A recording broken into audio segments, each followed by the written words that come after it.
Oftentimes, people feel that digital painting is just not direct enough. They'd prefer that it was a more fluid experience. Well, in this video, I'm going to introduce the idea of customizing Photoshop to make the experience more pleasant, creative, and efficient. So first off, close your eyes for a second and imagine that you're driving.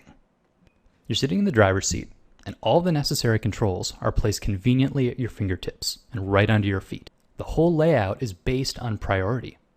Now, for obvious reasons, the brake pedal is much bigger than the eject CD button. It's because one of them is much more vital than the other. Also, the operations that you do the most often, like using the turn signals, the gas, the brake, they're located the most closely to your resting position. So what you're experiencing here is good user interface, or UI.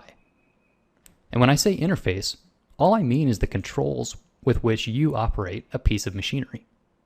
All right, you can open your eyes now. So here I'm using the brush tool, and I want to switch to the eraser tool. I've got two choices. Either I can move my right hand with the pen over to the eraser icon, select it, and then come back to my drawing and erase. Or I can use my left hand, the one that's sitting on my computer keyboard, and I can hit the corresponding keyboard shortcut. Well, for me, the choice is obvious. With my right hand, I'm drawing. With my left hand, I'm not doing anything. So I may as well make it useful and use it to operate the keyboard shortcuts. But unlike a car, Photoshop is operated by a very awkward interface, your standard keyboard. And to make matters worse, Adobe designed the keyboard layout assuming that you're not very smart, or at least assuming that you don't have a very good memory. So here was their method. They said, let's assign a command key with a corresponding letter with its English spelling. So we'll say the brush tool, that's B. E for the eraser tool, Ctrl+T for free transform, and etc. So while this may be easy to learn, it's really a terrible system for efficiency. So whether you've been using the defaults for years or are just starting to learn, it's time to customize your layout for the better. Seriously. So if you open the Edit menu, there's a section here called Keyboard Shortcuts. This is where you're going to be able to overwrite the defaults and choose a layout that suits your workflow.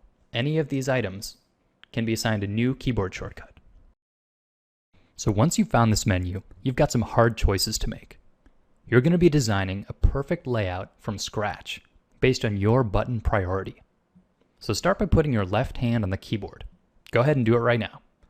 You're going to put your left thumb on the spacebar.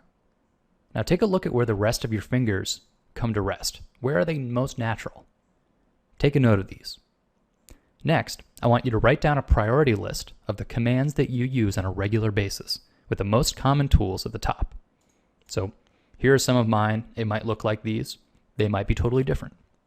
So with these two pieces of information, try and match up the most easy to reach buttons on your keyboard with the most commonly used Photoshop commands.